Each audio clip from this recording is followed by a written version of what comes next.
Hey guys, so I'm sure you know what this is. This is another A&G Bentley, aka iFan, and I'm not sure if you can tell, but this is the Canadian version. Um, I don't think we've ever seen a US one with cane, other than the. No, we've seen that Victorian version that isn't a Bentley that came with cane. I don't think we've ever seen a US Bentley with cane. But we've definitely seen A&Gs with cane, and in some cases the cane is goes all the way through the blade, so it doesn't move as much air. Um, but I would think from the blades and the light, you could probably tell this is Canadian. Um, the Canadian blades, for whatever reason, do not have the scalloped edge or whatever you call that milled edge um, that the U.S. ones all do. Um, Also, the U.S. ones have a light kit that's very distinctive. It has round globes and brass balls. It's kind of like a Williamsburg fitter almost. And this is a little bit closer. This looks like a Sears fitter with a few extra flourishes, which makes sense when you consider how big Sears was in Canada, and they sold different stuff. But yeah, I've definitely been wanting a light, but I really want the U.S. version light. Um, but I'm still happy to find one because it's still distinctly different than a normal light. um, this one did come from Canada. I am lucky enough to have musician friends in Canada that I know through my network of musicians from touring and doing session work and other things that keep an eye out for me. So far, the only things that I've gotten from Canada through my musician friends have been the other Canadian Bentley that I have, um, and this one, and then I have another one coming that they're actually going to hopefully bring to a concert or tour in person. That's not a Canadian fan; it's a U.S. fan that just somehow ended up in Canada, but it's one of the U.S. fans that I like. Um, and the reason I say that is because for someone who's not a fan person to keep an eye out for stuff and buy it and pack it and ship it or bring it to the US or whatever, it has to be distinctive looking and it has to be valuable. Because like there's a lot of Canadian fans that I like. I love Canada has so many cool four blade industrials and spinners and things like that, and Banville and Envirofan variations that either aren't common in the U.S. or were never sold here. Um, but most of them I would only pay like, you know, $100 to $200 for. And for it to be something that's worth a non-fan person dealing with and bringing from the U.S. to Canada, it has to be something in a much higher price range than that. So let's talk a little bit about the Canadian iFan, aka the Nadair Bentley. If you watch my workbench videos, you know the origin story of these. That Bob Gould, the G in A&G, was making them in his factory in New York. The motors were coming from Korea. Some of his other fans had motors coming from Hong Kong. And the rest of the parts, the brass parts and the wood blades and stuff, were made in the U.S. and being assembled at his factory. And as the story goes, Bob Dijadair, the founder of Nadair, walked into the A&G factory with no appointment and asked to see Bob Gould and said, I like what you're doing. I want to do it in Canada. And even though he didn't have much money, Bob Gould got a good gut feeling about him and agreed to do it and sold him the first few batches of fans on credit, and then continued to sell him fans to resell in Canada, and then taught him how to go to the Hong Kong factories and import fans for himself, which is why you see a lot of versions of Nadair CEC products that are not the same as the US ones, because at some point Bob Dijadair went to chow himself without Bob Gould as a middle person. But anything you see that's the same as was sold at A&G US versus Nadair, anything that you see that's the same went through Bob Gould, went through A&G. And so the only thing that's curious is that the blades are different. And I asked Bob Gould about that. I said, well, you know, what did you sell different blades to Canada? Maybe because he didn't have as much money and you could save some cost, or did he get the blades on his own? Or and Bob Gould didn't remember. So, and this one is interesting because this is the only A&G product that I've ever seen that I recall with the octagonal cane or the open weave cane. Most of them have the tight weave cane, which I prefer. One last thing I'll say about this before getting into it is that this is, that I recall, and I might be recalling incorrectly, but excuse me, that I recall, this is the only A&G product I've seen that has a label on it.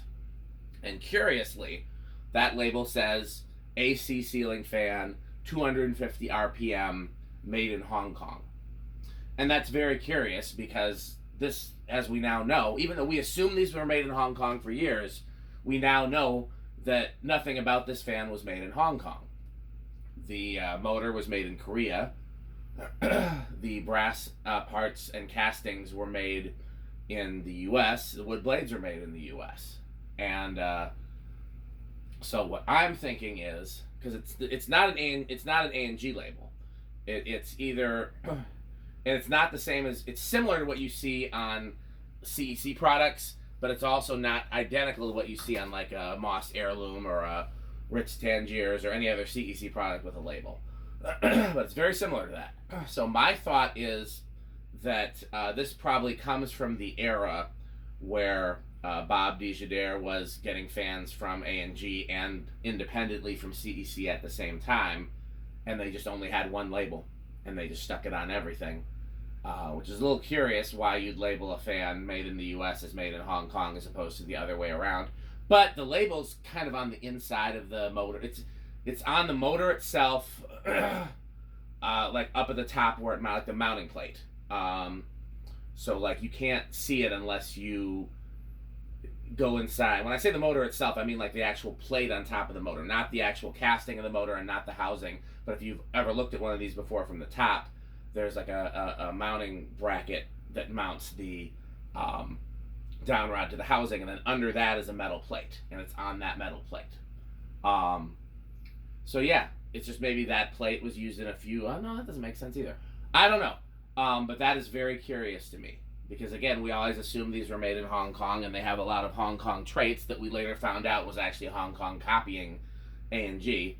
But this one actually has a made in Hong Kong label. Okay, so I've talked for a long time here. How much have I talked? Oh, the other thing I forgot to mention about Nadair is that, again, you know this if you saw my A&G videos, but apparently after a few years, Bob Nadair's family pulled a mutiny or a hostile takeover or something like that and ousted him from Nadair and took it over, and that's when they became more homogenous but also a bigger company. Okay, so let's talk a little bit about the light. I really wanted to put slag glass on it, but I realized I don't have a slag glass center that size. I really thought I did, so I'm not sure what happened. But if I have one, I can't find it. So that was the center that I had handy, and I thought I like holophane shades, and they were close by, and they looked good with it. We are on a dimmer right now, as you can see, and we are using the Philips Warm Glow, except I only had 4 handy, so I put a standard dimmable LED in the back right. So if you want to see how they dim differently,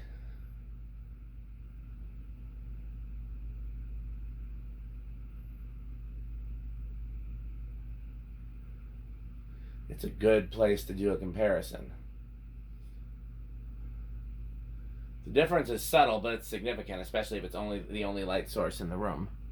I have a feeling that it's probably Alexa, garage off. Okay. Alexa, garage off. Alexa, workbench off. Okay. I don't know when she started making that sound or what that means, but Not sure if you can really see the color difference, but it's pretty significant. Okay. Alexa, garage on. Alexa, workbench on. Okay. Alexa, it's time to film. So this has a pull chain that does the fan, light, fan, etc. See, this is fan, no. That's got to be fan.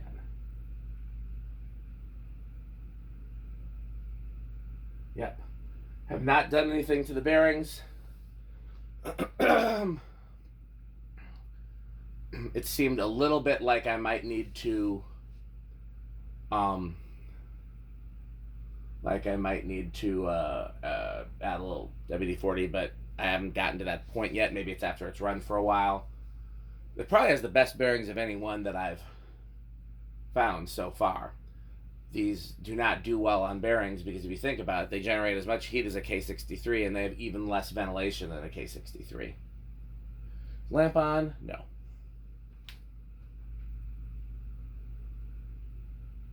So the other thing I want to talk to you guys about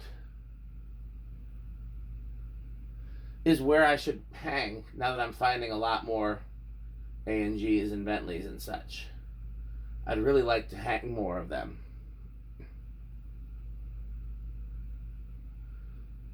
So, you know, I've talked about doing an all A&G house at some point and maybe filling in the places that don't have an A&G option with CECs, which are similar, you know, or other.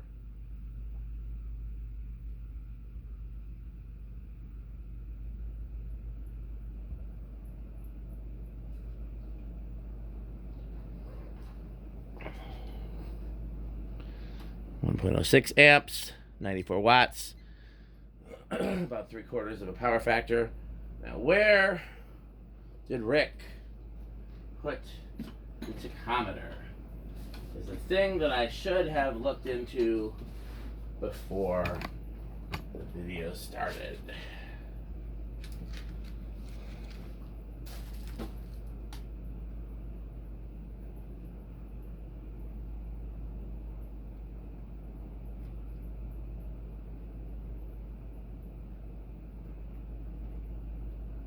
$840. Could have done that in my head. $210. So a little bit less than the $250 it's rated at. Okay.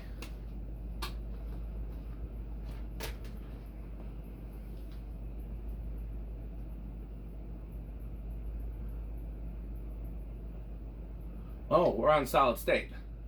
See if that makes a difference. Little bit.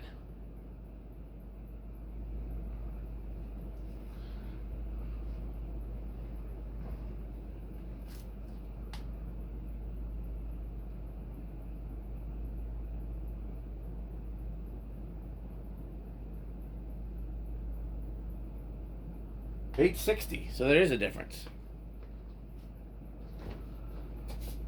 That's gonna be what, $215?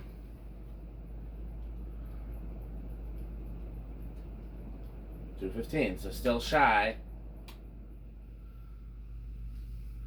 So yeah, I want to talk about where I should start hanging these because these aren't the kind of fan I want sitting on a shelf. And I hoped when I got this one that I would have some more matching. But the problem is this one is 52 inch. You may know that some of them are. So here's what I have. I have the original one that I found that was in the museum. That is polished brass 46 inch. Then I have the antique brass one. That is antique brass 52 inch. Then I have the first Canada one, which is antique brass 52 inch cane. Then I have the one from,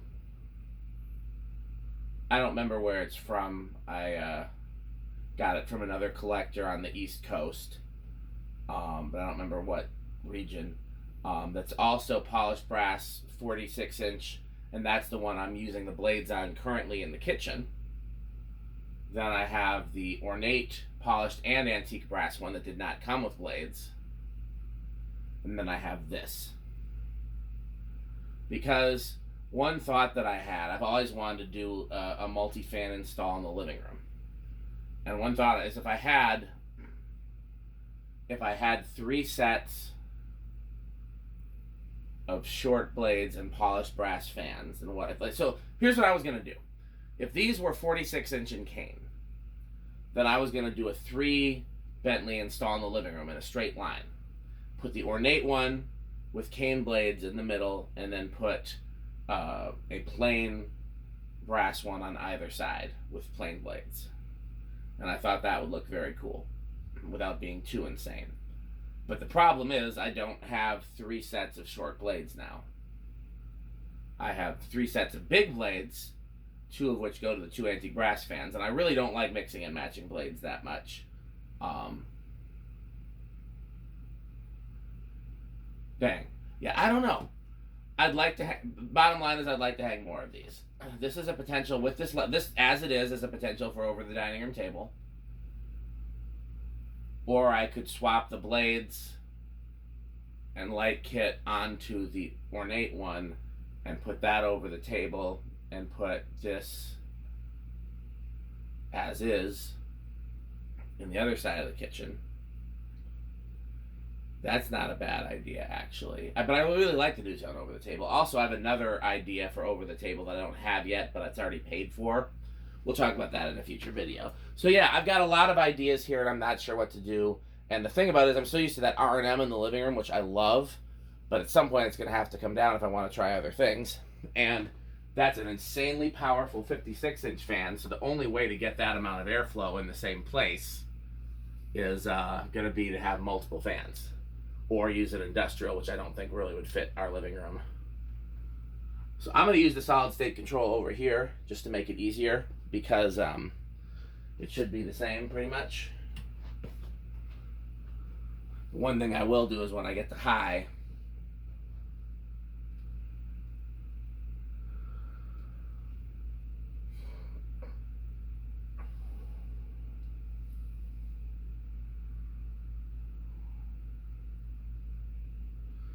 you know, if I had done the living room a long time ago, like if I was coming in fresh, I think I would have done a corner install in the living room the same way I did in the bedroom. I think I'd have one fan in the corner kind of by the front window. No, that wouldn't look right to have it not centered over the window. So I think maybe I just do one on each end. I don't know, but the bird fan throws a loop into that, and I do love the bird fan. That's a good speed right there. Man, these things are cool. People, you know, often associate the Terra with me, or Dayton Lasco's Island fans that I've been looking for years. The only reason this wasn't the top of that list is I didn't have a name to associate with it until a few years ago.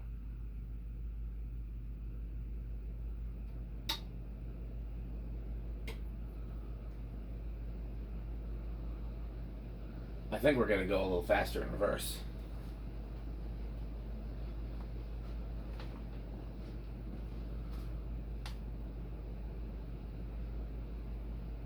Oh yeah, 930. The only other possibility about that tag on the motor, and here's what made me just think about that. I was about to say, well, that's kind of common for CEC motors. 233. It's kind of common for CEC motors to go faster in either forward or reverse. And if you listen to all my workbench videos, you know why. And we used to think this motor was made by CEC because it has a lot of characteristics shared with CEC. And Bob Gould says, no, it's Shinel of Korea. But this motor has a made in Hong Kong sticker on it. It's possible that Bob Gould is remembering wrong and he had a different motor made by Shinel, and this motor was made by CEC. Now that seems very unlikely for a host of reasons, unless he's lying to me, and he has no reason to, and he doesn't really seem like that type of guy. First of all, he said CEC never made an inside rotor motor. You know, the technical term for a K55 type motor, or what we used to call a stack motor, is an inside rotor motor, and the technical term for a spinner type motor is an outside rotor motor. Just that's literally what it is, whether the rotor is inside or outside the stator. And so he said, yeah, that CEC never made an inside rotor motor, and they didn't have the capability to do that. And if you think about that, that rings true. No other fan from the CEC factory ever had that. No Hong Kong factory ever made a K55 type motor, other than possibly this, which again we've already kind of eliminated. Most of the foreign-made K55 type motors came from Korea, Taiwan, and then eventually China, but it took a long time. We were getting them from Mexico before we were getting them from China. So it really doesn't check that, you know, that this would actually be. And then also we've never seen an A&G that has a different motor. So then if this isn't the Shine Hill motor, then what is? So I'm going with theory A. The sticker is wrong. But it is curious. So these usually start around what? 2 or 3, I think? I'm going to go with 3. I'll find that reverse switch again.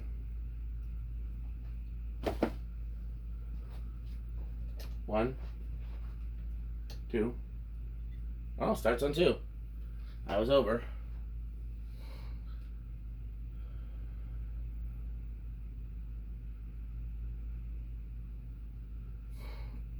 This would look great over my dining room table, but again, if I'm going to put an ornate fan, it'd be easy enough to swap the light kit out. Put this light kit on the other one. Be a little bit of a mismatch because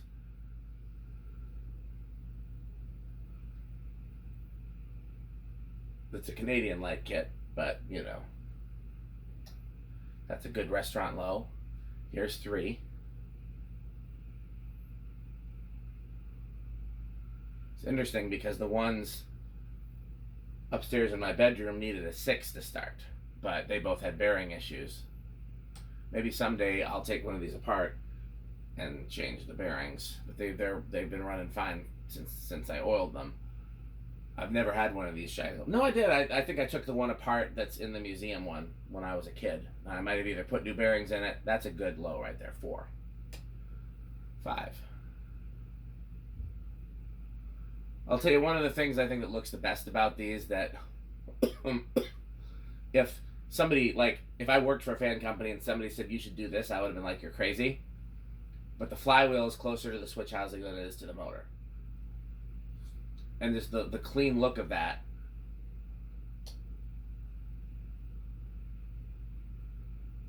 Six. I can't really see the amp meter from here, so you have to let me know when it goes over. I'm gonna guess it's gonna be near 20.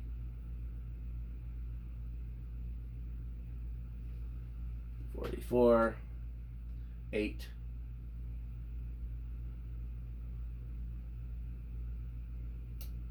9. Doesn't look bad with this glass. I would like a little fancier center glass.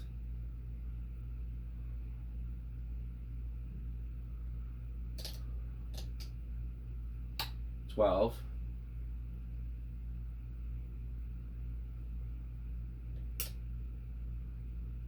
13. 14.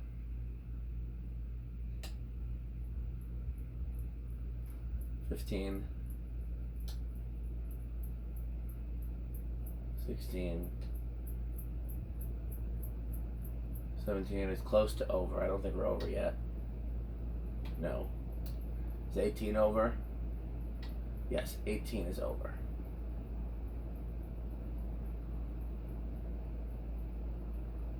Is it? It's close. It's under still. 19 is over for sure. We did solid state. I'm suspecting a big inrush, but let's take a look, and then we'll do the Rick test. I don't think there is a metal test other than an airflow and performance test, because one thing that's a very important factor to his metalness is how well something performs, and which is fair. if a fan is very powerful, that increases his interest in it, and if a fan is not very powerful, it doesn't matter how cool it is, it decreases his interest in it. And he likes big, heavy, well-made stuff, and so yeah, the performance is the test is probably, and then he likes quiet fans. So the performance test is probably the closest that we'll have to a metal test. So we've already done the metal test, but we'll do a Rick test. I suspect these are moderately metal and moderately Rick. They're probably pretty high on their metal list, to be honest, because they're big honking cast iron motors. They move a lot of air and they look very vintage. I'll have to ask. I think Andy likes them too, actually. We've got a group chat so there's a group chat for the Wisconsin, Illinois collectors, which is, a whole host of, there's probably a dozen or so collectors in there. But then there's also a group chat that's just for the people that frequently come to my house and the barn, which is Pete, Rick, Andy, and myself. I think that's all that's in there. And it used to be just me, Rick, and Pete. It was the Rick and Morty chat. And then I added Andy. And now I guess it's the Taco Burrito Mexico chat. So anyhow, I'll have to send a picture in there and have them rank it on their various testing meters. I said I was just going to let it spin down on its own because I didn't feel like getting up, and I've got a lot of work to do yet today. But zero to high really should be from a stopped position. I'm going to say big end rush. I like these blades more than I thought I would. I generally like, my preferences for cane tend to be tight weave cane. The closer it is to the color of the blade, the better. The bigger the cane on the blade, the better. And if it can't be really big, then I like it really small. I don't like it in the middle ground. I like it to either be really, really big and almost take up the whole blade, or really, really small and barely take up any surface area. And this doesn't really check any of those boxes.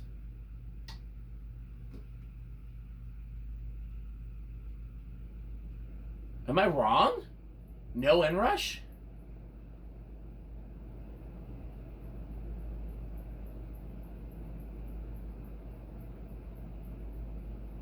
Wow. Completely wrong on that one. Okay, let's do a Rick test.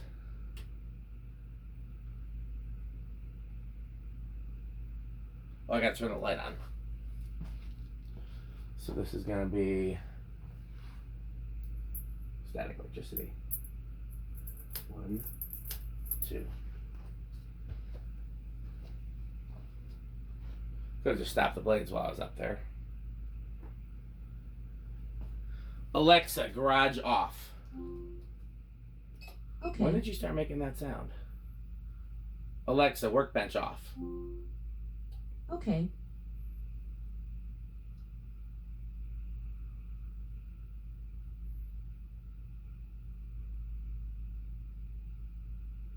Now, with some tweaking, I could get it to go a lot slower.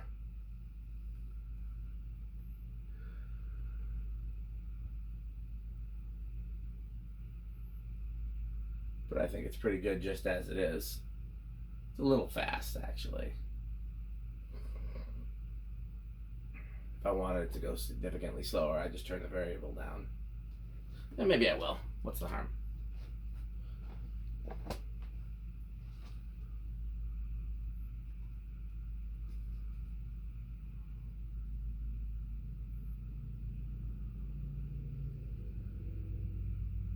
It's very interesting to watch the light react.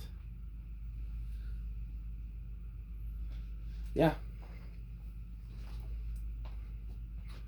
I don't know if these are peak Rick, simply because I'm gonna try one other thing out of curiosity.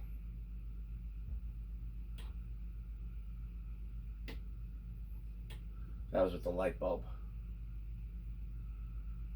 Yeah, these might be a little too classy to be peak Rick. I think they're not quite malaise enough. They're more like a little bit more of a showroom fan. But they're probably upper end of wood grain station wagon is my guess for Rick. I'm gonna guess that they're the upper end of the middle metal category as well, because they're powerful and cool and vintage, but not an industrial. Probably upper end of the middle category for Andy too, because they're interesting and they're powerful, but they're not cast iron. Well, they are cast iron, actually. So I don't know. I will report back because we'll be talking some more about what I should do with these in my house. Because again, if I could find 3 small ones that were similar, I'd do 3 smalls down the middle in the living room. And that would be really cool. And then, because here's my thing. If I'm not going to do more than 1 fan in the living room, there needs to be just 1 fan in the middle of the living room. And then what 1 fan is cool enough to replace that R&M and big enough and powerful enough? Maybe the ornate one of these with cane blades. I'll tell you what I've really always wanted to do is there's another collector that has the Victorian version, which I didn't think I liked, and it's not my favorite version. I like the ornate version that I have much better, but I think that would be the perfect living room fan. It's a K63, and it's just, it's got the cane, the tight weave cane. It's 52 inch, might even be 56. So if he ever agrees to sell or trade that to me, then that would be a good living room fan. Beyond that, I just don't know. I like that ornate one, but I'd have to pair it with some different blades to be a good living room fan. This one, I hate to not use the light kit, but if this doesn't go over my dining room table, or I don't, if I swap parts around and put a variation of this over my dining room table, then where does the light kit go? I don't know. So we're probably gonna just stick with the 2 antique brass in the bedroom because I mean, I guess I could do 2 polished brass in there. I could do the ornate. The problem with the ornate is it doesn't have its own blades. So I don't know. Okay, I got lots of work to do. Alexa, garage on. Alexa, workbench on. Okay. Thanks for watching. Bye, Fanstick.